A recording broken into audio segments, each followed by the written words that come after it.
Thank you. Welcome to the Chelsea Football Fancast, fuelled by Guinness, powered by celery, the show that still has enough spirit and commitment to get to the end of the season. I'm Stanford Chidge, and the name of tonight's show is the Chelsea Football Fancast, Bad All Over. And that's just us, trust me. But there you go. I think Jose summed it up very, very well on Saturday. Balls. Yes, Chelsea were certainly lacking them in the visit to Shell Suit Park in a 1-0 defeat to the Stripey Nigels, as some of our players went missing. In what was arguably the worst performance of the season, our loss to a spirited and committed Palace side has almost certainly put paid to our title challenge this season. Well, at least Jose thinks so. Oh well, we'll just have to go and win the Champions League, I suppose, but there you go. Right, now, I'm feeling far too happy for a show after we've just lost, but there you go. Tonight we have the delectable talents of Sir Jonathan of Kidd. Oh, how sweet to be knighted by you. Also known as Burger Al. Thank you. More of that later. We'll be finding that out later. We will. But I don't know why you're so happy. I'm gutted. I don't know why. I tell you, mate, I've been ill since Tuesday. Yeah. I was iller as a consequence of Saturday. Yeah. And today I went out for lunch with Rob Shepherd. Yeah. And we all know what that means. So I'm triple ill, but there you go. Yeah. Darren, a man who is never ill. Nice T-shirt. Oh, yes, look at this. Motor City Blues T-shirts. We're Motor City Blues twins. And I need to, at this moment, well, thank you for reminding me, I need to thank the wonderful Dennis Fredel for sending me this Motor City's Blues T-shirt in the post. I think Dennis has now moved to the West Coast. But, Siesta, we believe. How about that? Is that Motor City in America? Motor City Blues. Motor City, it is. okay. If you see the back, they can't see it, but it says it does. Carefree. It does. Oh, Carefree in the... Well, in come on, Darren, just do Detroit. a 12. Is it Detroit? Do a 12. It's Detroit. There we go. Detroit. Detroit. You can see Carefree in the D. It's like that fun-loving criminals song. There's a supermodel on my D. Not quite the same thing, but we'll move on. Anyway, it's good to see you. It's good to see you. And I'll tell you who else it is really good to see for the first time ever. It's almost like a simulcast. Not really, but I like to think so. We've got the legend from the Podding Shed, no less. This is Johnny Dyer, also known as @Kaiser Johnny. It's really good to see you, mate. Thank you, sir. I know, good to be here. It's so good to reciprocate. You had me on your show, and then you made sure that the sound didn't work after I started getting going. Yeah, we had technical hitches, but, you know, these things happen. I promise we will not do the same to you tonight. Thank you. All right, so there we go. So there's all of us lot here. We've also got some wonderfully, beautifully lovely people on the benches this week. Can we have a look at our benches, please? A 1, a 2, a 1, 2, 3. There we go. Hello. Look at them. They look lovely. They look lovely this week. They look lovely. And, of course, they are one Harry Baker. There's only one Harry Baker. We haven't seen H for ages. How are you, mate? Yeah, not bad, you? I'm all right, mate. All the better for seeing you. He's sufficiently miserable. I like that. I know, but Harry's like this if we'd have beaten Arsenal 10-0. That's what I like. Harry is consistent. We've also got the lovely chef. We've got Andy on the benches too. Hello, mate. How are you? Evening all. Good to see you. Can I just say that his tweets over the weekend were fabulous. They were, weren't they? Fabulously funny. He was on fine form. He was. Now, we've also got, of course, as you've seen, we've got the lovely Dan Silver with us. Hello, Dan. You're in charge of the mic tonight, I see. I am. Big responsibility. You have. Don't let it get to you. I'm sure you won't. I won't. Unlike the team that we cannot mention tonight. Definitely. Exactly. Right, OK, so that's the benches. What, you were about to say something? No, just remind them where they have to look. Oh, yes. Now you've ruined it. Remember, people over on the benches never look at us. Look at the... Oh, sorry, I forgot you were there. Anyway, right, OK, now look, if you Where do we look, Chidge? I don't. We look wherever we want, mate. I like that. It's a good look. OK, right, now, if you want to join the benches any time on a Monday night, you just let me know. You have to email chelseafancast@gmail.com and I will make it happen. And now, Darren, in the absence of Chad, will be on the iPad. This is the iPad. It is, in fact, Dan's iPad that we've nicked tonight. But Darren will be on the iPad so that you can tweet @ChelseaFancast and you can let him know what you think. Send him some questions for You're on CFFC, for example. And, of course, he'll also be manning the Mixlr chat room too. So if you're listening on the wonderful mixlr.com/Chelsea-Fancast, you can get in touch with Darren on there. Now, on the show tonight, we will be having a look at Ross Mooring's fantastically negative ratings from the Crystal Palace game. It was good, though. I agree with them all. Yeah, I know. That's rare. I think they were too high, but hang on. I know that's a tease, but, you know. We'll also be discussing the strange case of missing players and asking whether it's the lack of decent strikers or our inability to break stubborn teams down away from home that has scuppered our title challenge. Now, we also have this week's fannies, of course, for the Palace game, and we'll be awarding our man of the match, chance of the match, Guinness and celery moments.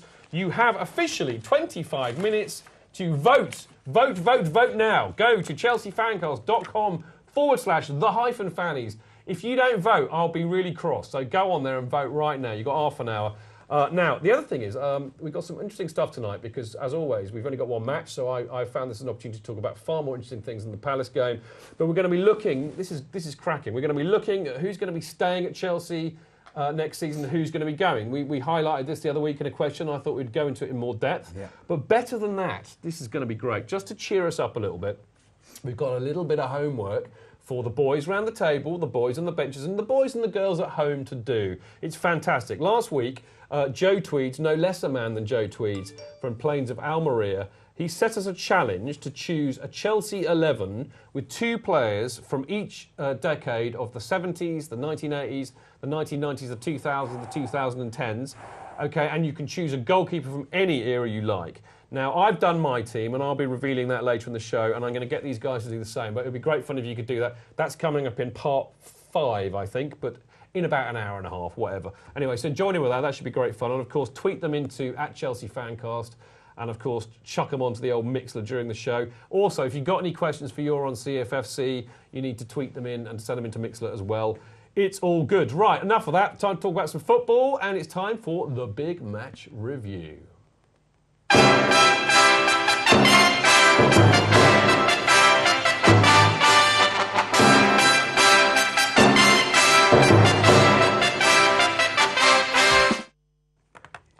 No Mr. Ons this week. Chidge is on the button. Now, OK, the sharp observers out there will have noticed that I have spelt Crystal Palace in the style of Cristal. Crystal Mac. Cristal Palace, as in the champagne. Oh, I was thinking more of the between wars Nazi. No, this is to do with champagne. Cristal champagne, the champagne beloved of Premier League footballers, Okay, Jonathan. clever. And the reason for that is that I think that the reason why we were so abominably shocking on Saturday was the fact that Chelsea didn't realise they were going to Shell Suit Park for a football match. They thought they were going out on the lag at a nightclub where they would be having loads of Cristal to drink. What have you found? Beltway Blues, they complimented our T-shirts, and then they said it's Jonathan Kidd having a kidney stone.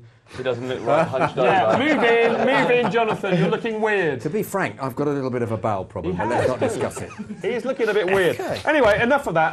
Talking of kidney stones, we are going to talk balls now. Yes, not of the round-shaped variety per se, but I think the one thing that came out of the match that really amused and intrigued me was Jose's after-match press conference. They are always solid gold, but this was brilliant because basically, actually, it's somebody I know quite well, Paul Langan, who's CFC Journo on Twitter. But in the press conference, apparently he asked Jose what he thought that the side needed.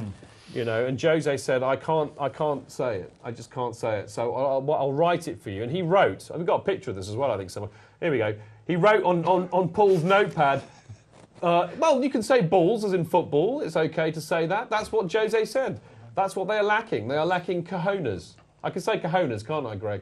Yes, I got the royal approval for that. Good. So there we go. So that's what Jose thinks. I thought that was very funny. And I have to say, there was a distinct lack of spirit and commitment, wasn't there, Johnny? Yeah, I agree. I live 6 or 7 miles away from Selhurst Which Park, makes it even worse. and we stunk. We did stink. We We stank the place out, didn't we? Yeah. I thought the balls thing, it seemed to me like there's always a tendency to sort of overanalyse what Mourinho says, but possibly a bit of a dig at Emanalo and the players that have been signed, in the sense that got all the ability, but perhaps a bit of that might be. It was very disappointing. Helpful. I mean, you know, the other thing he said, actually, boys, was that you know, he had a dig. He dug a few of the players out for going missing. I mean, do you think? I mean, A, do you agree with him, and B, who went missing? Well, he accompanied Cahill off the pitch, didn't he? And I don't think he said he loves Cahill, Terry, and Brad. They can hold their heads up. But the rest, you know, so even Dave was a bit average, wasn't he, in comparison, having been absolutely magnificent for most of the season. I don't think he was that bad. No, he wasn't. Comparatively speaking. What do you reckon, Dazza? Who went missing? Torres for a start. Well, yeah. I mean, has he ever not been missing? Well, no, but there are games when he comes in and he scores a great goal, but he was at his absolute worst. He only does it on his birthday. Is it? That's. So look, there we go. You see, they're concerned. Torres, Lampard, and Oscar there are looking. They're looking around the pitch and they can't see any other Chelsea players. I think they're saying, where have they all gone?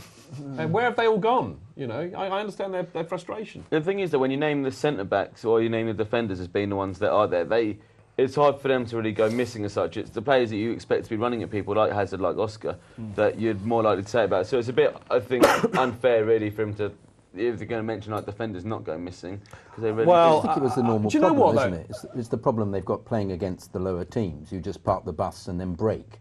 And they're very physical, in the same way that Villa were very physical. It really worries me, but I'm going to get onto that actually in the second part, because I think there's stuff to be said there. But I'm really quite happy that Jose actually had the cojones himself to come out and say something like that. But what occurred to me, actually, if you analyse this more seriously, is that, you know, at the end of the day, we still have a relatively inexperienced team. There's a lot of players in that team who are fresh from abroad, shall we say, and who've not won the Premier League with us before. So there's an amount of inexperience, and there's also a lot of youth. And it seems to me that what we're really suffering from is good old-fashioned Chelsea inconsistency. Yeah. One of the first things that I thought of when I saw that result, it was like almost like a proper old-school Chelsea result. One week we beat Arsenal 6-0. The next week we lose to Palace. I mean, there was something very kind of like, you know, 80s and 90s about that, Johnny. Even 70s. Even 70s, yeah. That used to happen a lot.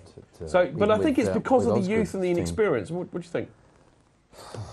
You want to strike, Darren, just because I warned you not to butt in early? It's because he was You excited. gave me that look. You smirked at me. You smirked at me. He started breathing. I didn't know if he was going to follow up with a comment or not. But Oh, I was probably wheezing a bit and possibly going to sneeze. Maybe that's the way I am at But the do moment. you think seriously, is it contributory? I don't know. I factor? think some things, like with the Aston Villa match, to lose to them at Villa Park and then for Stoke to beat them 4-1 there, just it does sum up though.